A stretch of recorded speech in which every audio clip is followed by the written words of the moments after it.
said it was just a question of me renewing my visa, and then I could apply for my green card. You'd have to go back to England and start the whole process again. No, that's impossible. Jack, I know your situation.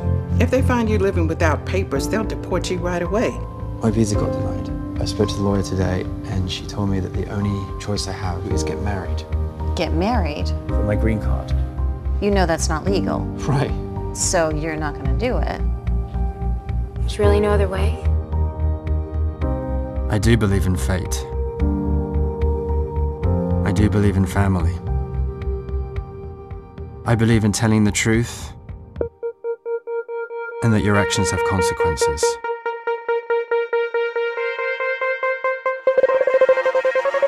Hi, I'm Todd Saporito, and I'm the president of Cleveland Pride. Sitting with me here today is Glenn Gaylord, director of I Do. And also with us is David W. Ross, who is writer, actor, producer, screenwrite. There you go. Lots of stuff in the movie that we have here today. Why they're here today in Cleveland is because Cleveland is having the 37th Cleveland International Film Festival, and these gentlemen have actually created quite a wonderful movie for us to work with. Cleveland Pride is actually the marketing and promotional sponsor from a nonprofit perspective, and that's how we're connected. So the backdrop of the movie is obviously that an individual meets somebody who is not from the United States. Mm-hmm. They're here on a work visa, and that's revoked. So why did you choose that as the storyline? I met somebody quite a long time ago, and he couldn't get his paperwork. He was English, and so I was left with this kind of upsetting position where I wanted to stay in LA for my career, and he had to be in England because of his career. And we tried to do the long distance thing. It didn't work, and that was kind of from heartbreak.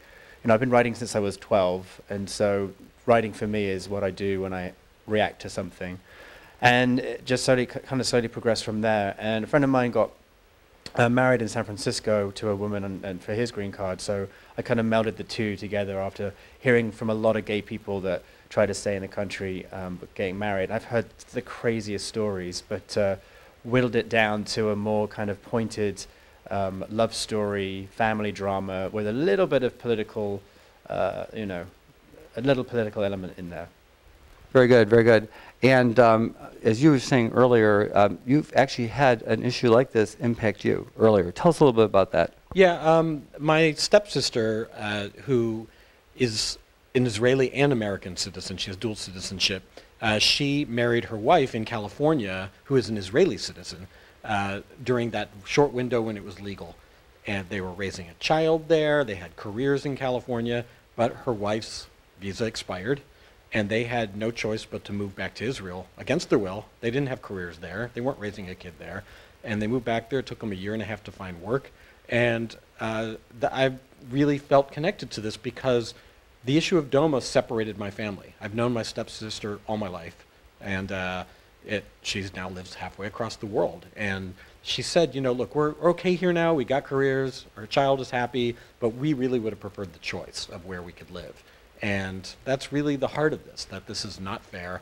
And I'm honored to be a part of the film because it's raising that voice for people like my stepsister. What are you doing? Don't you need a search warrant for this? When will your husband be back home? Your husband's visa was denied. Yes. Were you engaged to be married before the visa was denied? No. What's your maiden name, address, and date of birth? What was the last meal you had with each other? Italian. Chinese. You can go to federal prison if they find out this is a fraudulent marriage. You have to think about what's right for you. I trusted you. I trusted you with my life. Have you thought about what you're gonna do? As you've seen your film broadcast in the various areas, and you're connecting with the community, have you heard or do you see feedback on how this movie has now inspired folks? Just today, a woman came up to me and she was like, why did you choose the Abaddon camera? And she was someone who, as an artist, has not been living her life, and she's apparently now very inspired to like follow her bliss, which is a Joseph Campbell quote.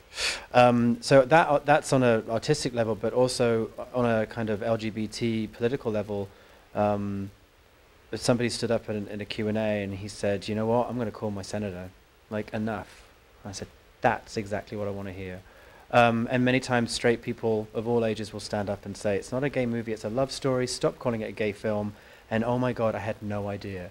The thing is, I've been writing this for 9 years. I've been writing this and talking about this story for a long time, and a lot of times I'll say to somebody, even at we had a tech screening for some people, and a lot of times educated people will say, well, hang on a second, why do they just get married in New York? Just get married. I mean, it's legal in New York. Immigration's a federal level right. There's over 1,100 federal level rights that same-sex married couples don't get, that straight couples do. And what's interesting to me as a filmmaker and a slight activist is that our community and the straight community don't know. And it's exciting to have people come up to me saying, oh my God, I had no idea. I thought marriage meant marriage. It doesn't in this country. And that's why we need to get rid of DOMA. That's why I think that obviously in June they'll rule that it is unconstitutional. But our voices need to be heard. I think Obama keeps saying, if you want change, you've got to make the calls, you've got to send the emails, you march on the streets, do whatever you do so people in power know that enough is enough. You know, I mean, statistics are one thing, voices are another. And I think what's been so amazing about America over the years, and the gay community especially, from Stonewall on, I mean, there's people have given their lives for this.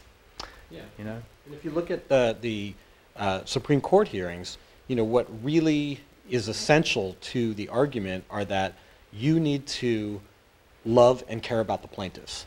And there are so many examples of that.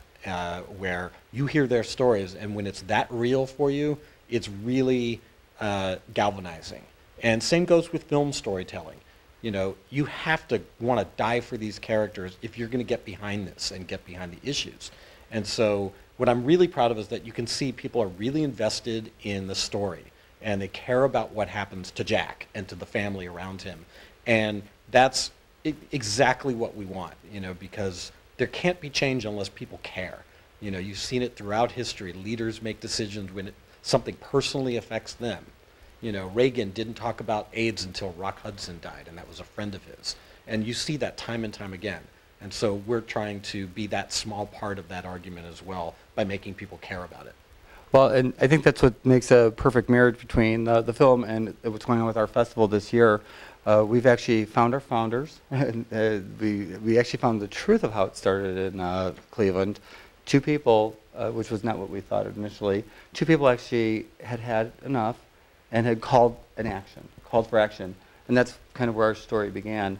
Yeah. What's important for us today, and I think is what you've accomplished through your film, is that we still need activism. Mm-hmm. This is the year, 2013, and you would think that we would be done fighting, but we're not. You don't have the same rights as a straight couple. You think this is easy?